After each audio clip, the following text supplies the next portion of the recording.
What if the way you're sleeping tonight is secretly cutting years off your life? Picture this: you're 60, sitting on your porch, dreaming of hiking with your grandkids, dancing at your daughter's wedding, or finally taking that trip to Italy. But what if the quiet choices you make every night, staying up late, snacking, or lighting that last cigarette, are silently robbing you of those dreams?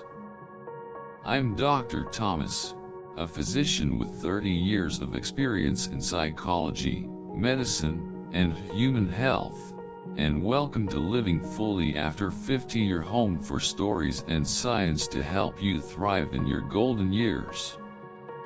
Today, I'm not just sharing facts, I'm telling you about Evelyn Carter, a 68-year-old grandmother whose nightly habits nearly cost her everything. Her story hit me like a freight train, and it might just change how you sleep tonight. If you're over 50, craving vitality to live your best years, stick with me. This is personal, raw, and could be the wake-up call you didn't know you needed. A knock at the door of destiny.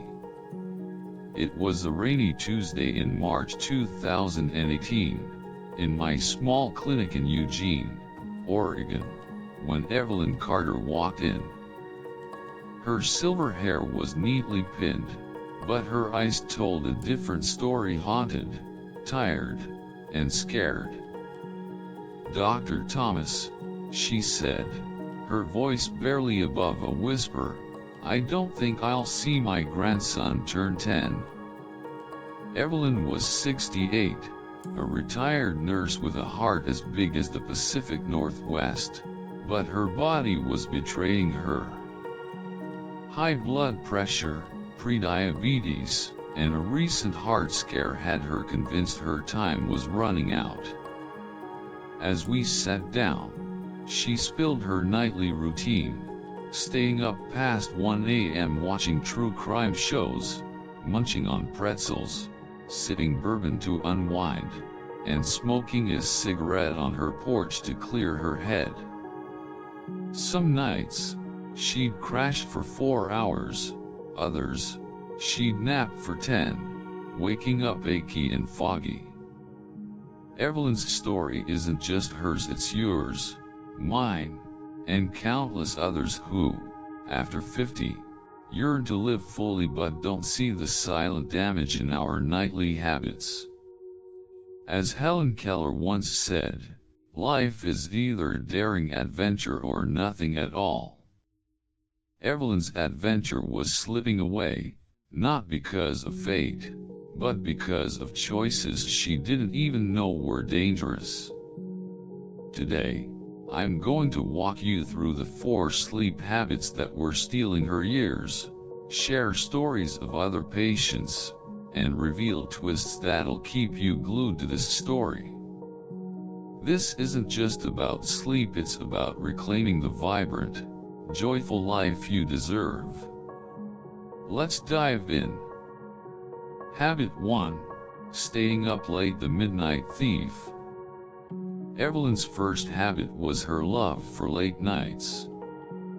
After decades of early shifts as a nurse, she saw midnight TV binges as her freedom. She'd curl up with a blanket, engrossed in murder mysteries, losing track of time. But here's the gut punch: those late nights were killing her slowly. Research from the University of Oxford shows that staying up past your body's natural rest window around 10 or 11 p.m. throws your biological clock into chaos. It spikes your risk of heart disease, high blood pressure, and cognitive decline. For Evelyn, those late nights were fueling her heart palpitations and exhaustion, leaving her body in a constant fight or flight mode. Let me tell you about Frank, a 70-year-old retired firefighter I treated in 2016. Frank stayed up until 3 a.m. restoring vintage cars, thinking he'd catch up with long naps. But he landed in my office with atrial fibrillation, a dangerous heart rhythm disorder linked to his erratic sleep.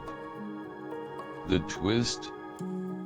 When Frank committed to a 10 p.m. bedtime, his heart stabilized, and he started teaching car restoration to teens, finding purpose he thought he'd lost.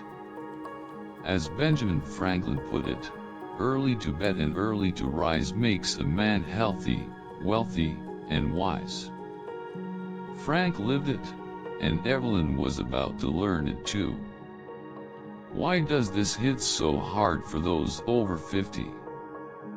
Because late nights steal the energy you need for the moments that define your golden years, playing catch with your grandkids, gardening, or simply feeling alive. Evelyn's wake-up call came when her 9-year-old grandson, Ethan, said, "Grandma, you're always yawning when we play." That broke her. She started going to bed by 10:30 p.m., and within weeks, she was chasing Ethan around the backyard, laughing like she hadn't in years. But the suspense was real. Would she stick with it when life got tough? Hold that thought, her story's about to take a turn. Habit 2: late night snacking and alcohol, the false friends. Every night, Evelyn would settle in with a bowl of pretzels and a glass of bourbon. It was her ritual, her me time after raising 3 kids and working grueling hospital shifts. But here's the shocker: those pretzels and bourbon were poisoning her sleep and her health. Eating late forces your digestive system to work when it should be resting, leading to acid reflux, weight gain, and metabolic disorders. Alcohol? It's a deceiver. It might knock you out, but it fragments deep sleep, the phase where your body repairs, leaving you groggy and vulnerable. I remember Susan, a 62-year-old librarian from Salem I saw in 2020. Susan loved her late-night popcorn and wine, a habit from her book club days. But she started waking up with heartburn so bad she feared it was a heart attack. Tests showed elevated blood sugar and cholesterol, tied to her late-night eating. The twist?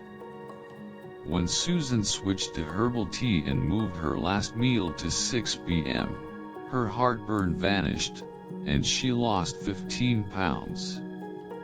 She even started painting again, rediscovering a passion she'd buried. As Maya Angelou said, you can't use up creativity. The more you use, the more you have.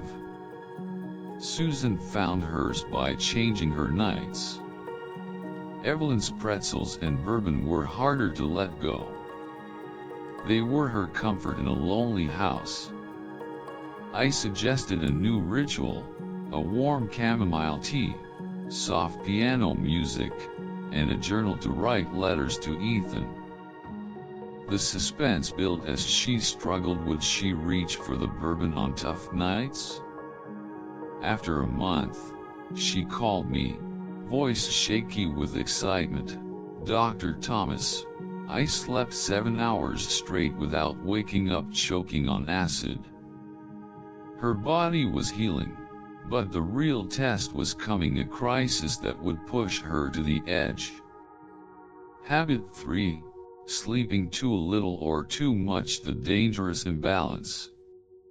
Evelyn's sleep was a mess. Some nights, she'd get 4 hours, too wired from TV and bourbon to rest. Others, she'd crash for 10, trying to make up for lost sleep, only to wake up achy and foggy.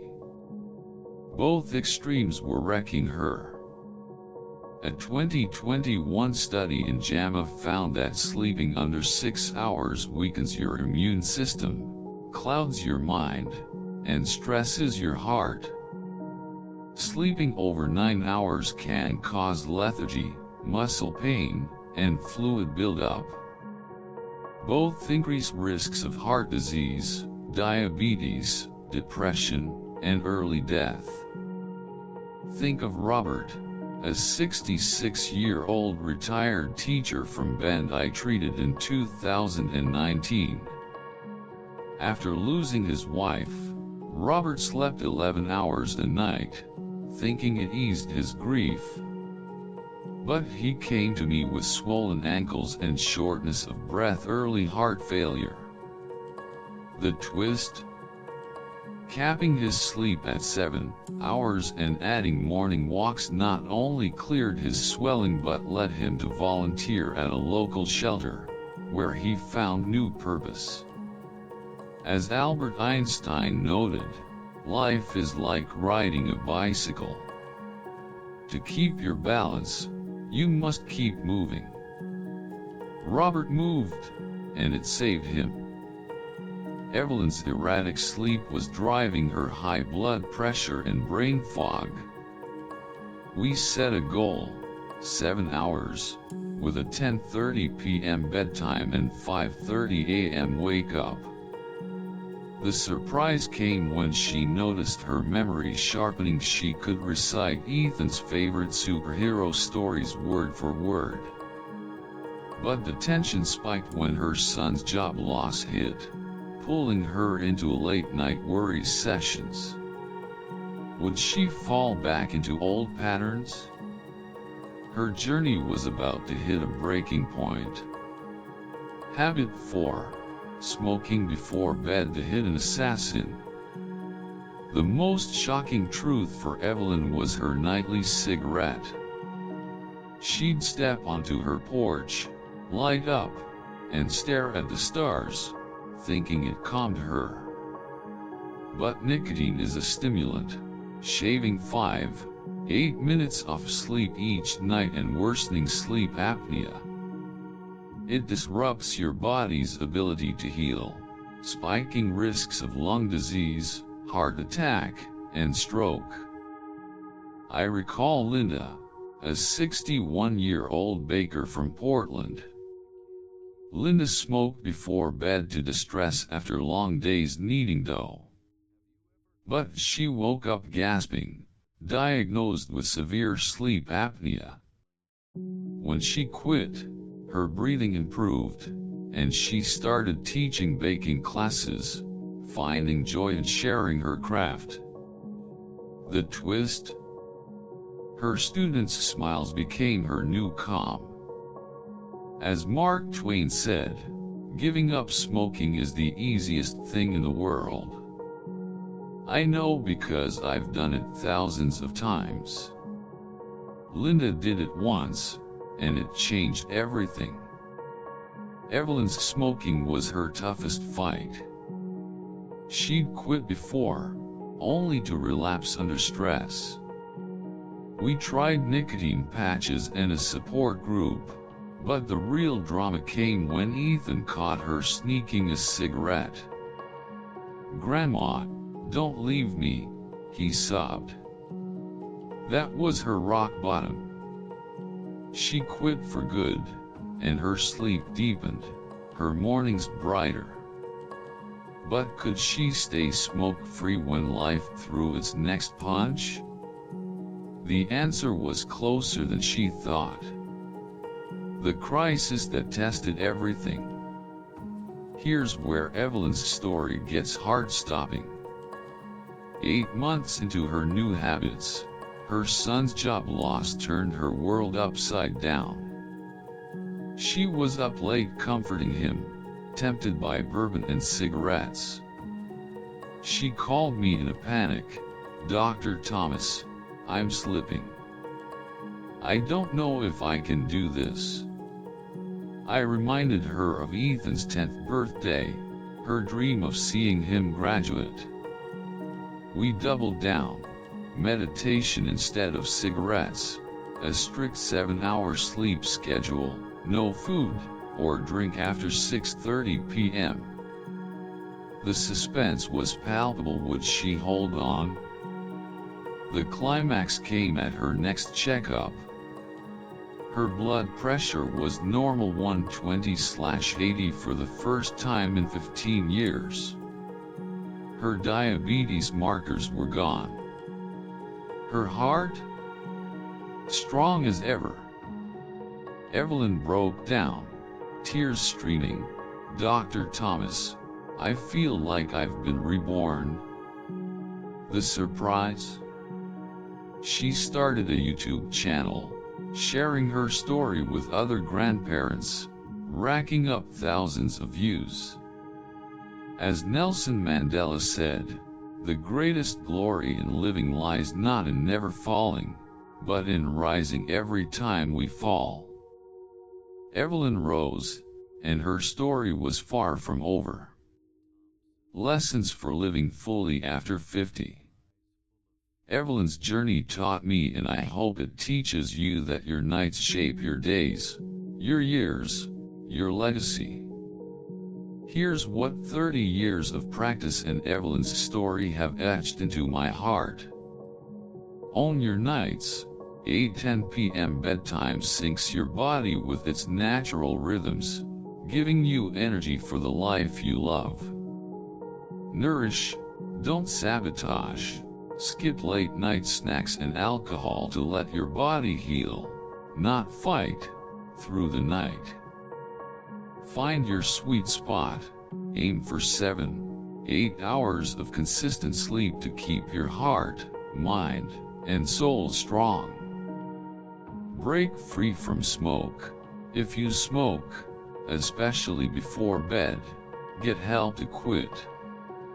Your lungs, heart, and future depend on it. Build a sleep sanctuary, a dark, quiet bedroom and a calming routine. Tea, music, or journaling set you up for restorative rest. Your golden years are calling. As I sit here, thinking of Evelyn's smile at Ethan's 10th birthday, I'm struck by one truth: your sleep is your legacy. It's the difference between watching life pass by or living it fully, chasing grandkids, planting gardens, or dancing under the stars. Evelyn's story is yours. Tonight, choose sleep that heals, restores, and empowers you. Visit Living Fully After 50 on YouTube for more stories to fuel your journey. As Dr. Thomas, I'm here, rooting for you, because you deserve every vibrant year you dream of. Let's make every night count.